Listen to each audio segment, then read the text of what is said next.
Rose O'Neal Greenhow was a renowned Confederate spy during the American Civil War, a socialite in Washington, D.C. During the period before the war, she moved in important political circles and cultivated friendships with presidents, generals, senators, and high-ranking military officers.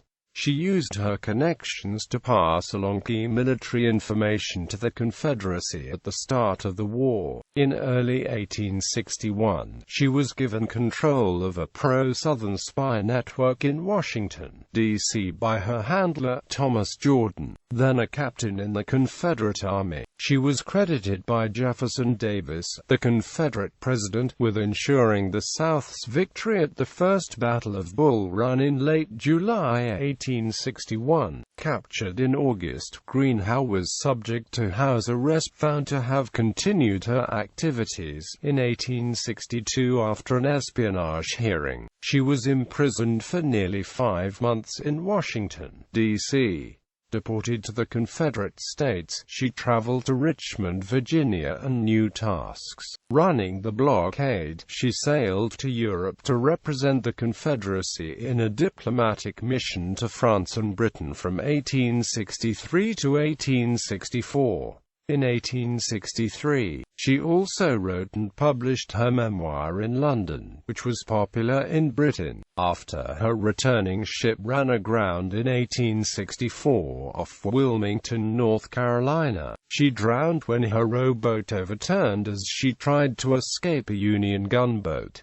She was honored with the Confederate military funeral. In 1993, the Women's Auxiliary of the Sons of Confederate Veterans changed its name to the Order of the Confederate Rose in Greenhow's honor, following publicity about her exploits in a TV movie the previous year. A new biography of her was published in 2005. Early life. She was born in 1813 as Maria Rosetta O'Neal on a small plantation in Montgomery County, Maryland, northwest of Washington, D.C. She was the third of 5 daughters of John O'Neal, a planter and slaveholder, and his wife Eliza Henrietta Hamilton, who were Roman Catholic. Called Rose as a child, O'Neal was the third born and close to her next older sister Ellen, and the final E was dropped off the family name in Rose's early childhood. The father died in 1817, murdered by unknown assailant. His widow, Eliza O'Neal, had 4 daughters to support and a cash-poor farm. After being orphaned as children, Rose and her sister Ellen were invited to live with their aunt in Washington, D.C. about 1830. Their aunt, Mrs. Maria Ann Hill, ran a stylish boarding house at the old Capitol building, and the girls met many important figures in the Washington area. Her olive skin, delicately flushed with color, earned her the nickname Wild Rose. In the 1830s, she met Robert Greenhow, Jr., a prominent doctor, lawyer, and linguist from Virginia. The courtship was well received by Washington society, including famed society matron Dolly Madison. In 1833, Rose's sister Ellen O'Neal married Dolly's nephew James Madison Cutts. In 1856, the daughter Adele Cutts married the widower Stephen A. Douglas, the senator from Illinois.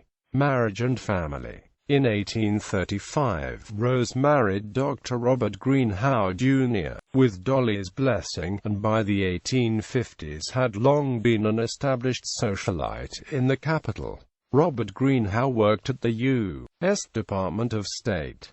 Robert's stepsister, Mary Greenhow Lee, would visit him, and Rose and the 2 women became close friends. The Greenhows had 4 daughters, Florence, Gertrude, Layla and Rose. The youngest child was named Rose O'Neal Greenhow, and was nicknamed Little Rose. Due to Robert's work with the State Department, the family moved with him to Mexico City in 1850, and then to San Francisco, California. In 1852, Rose returned east with her children, a journey of months, giving birth to her last daughter in 1853.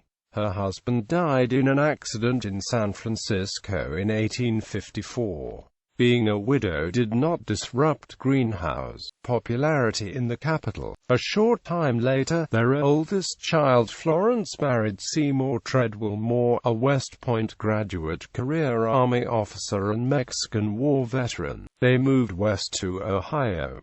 Confederate spy. After losing her husband, Greenhow became more sympathetic to the Confederate cause. She was strongly influenced by her friendship with U.S. Senator John C. Calhoun from South Carolina. Greenhow's loyalty to the Confederacy was noted by those with similar sympathies in Washington, and she was recruited as a spy. Her recruiter was U.S. Army Captain Thomas Jordan, who had set up a pro-Southern spy network in Washington. He supplied her with a 26-symbol cipher for encoding messages.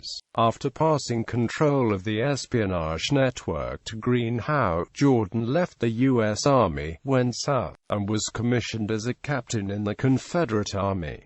He continued to receive and evaluate her reports. Jordan appeared to be Greenhow's handler for the Confederate Secret Service during its formative phase. On July 9 and July 16 of 1861, Greenhow passed secret messages to Confederate General P.G. T. Beauregard containing critical information regarding Union military movements for what would be the First Battle of Bull Run, including the plans of General Irvin McDowell. Assisting in her conspiracy were pro-Confederate members of Congress, Union officers, and her dentist Aaron Van Camp, and his son, also a Confederate soldier, Eugene B.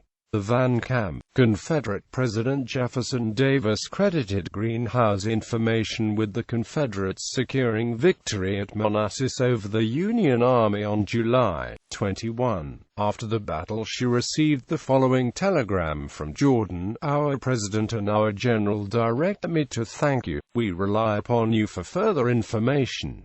The Confederacy owes you a debt." Jordan, Adjutant General, quote, "She became known as Rebel Rose for her work for the South, capture and prison." Knowing she was suspected of spying for the Confederacy, Greenhow feared for her remaining daughter's safety. Layla was sent to Ohio to join her older sister Florence Greenhow Moore, whose husband Seymour Treadwell Moore had become a captain in the Union Army.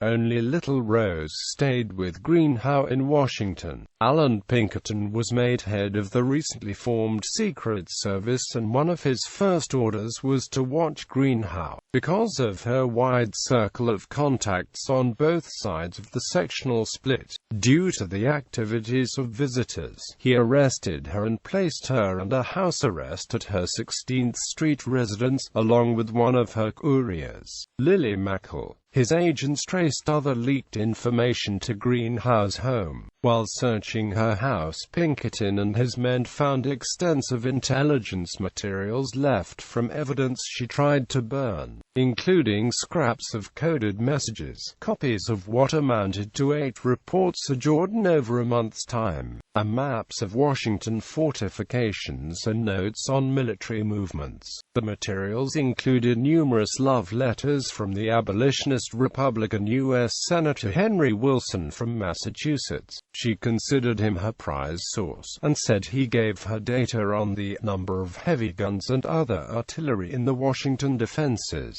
But he likely knew far more from his work on the Military Affairs Committee. The seized Greenhow papers are now held by the National Archives and Records Administration, with some available online. Pinkerton supervised visitors to Greenhow's house and moved other suspected Southern sympathizers into it, giving rise to the nickname Fort Greenhow. He was pleased to oversee the visitors and messages, as it gave him more control of the Southern flow of information. While messages continued to be sent to Jordan, he He discounted them after Pinkerton mounted his control. When a letter from Greenhow to Seward was publicized that complained of her treatment, there was northern criticism for what was perceived as too lenient treatment of a spy. Pinkerton transferred Greenhow on January 18, 1862 to Old Capitol Prison, shutting down Fort Greenhow. So many political prisoners were detained that a two-man commission was set up to review the cases at what were called espionage hearings.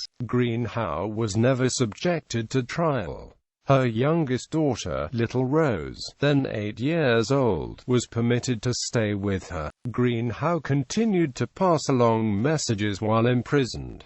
Passers-by could see Rose's window from the street. Historians believe that the position of the blinds and number of candles burning in the W window had special meaning to the little birdies passing by. Another account lists her prison room facing the prison yard so that she could not be seen, and every effort was made to keep Mrs.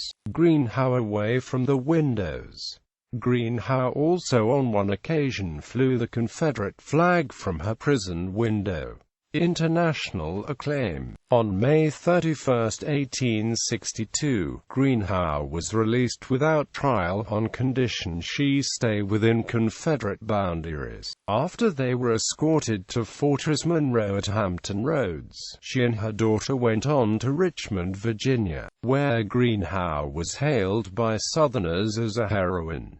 President Jefferson Davis welcomed her return and enlisted her as a courier to Europe. Greenhow ran the blockade and, from 1863 to 1864, traveled through France and Britain on a diplomatic mission building support for the Confederacy with the aristocrats. Many European aristocrats had sympathy for the South's elite. There were also strong commercial ties between Britain and the South. While in France, Greenhow was received in the court of Napoleon III at the Tuileries.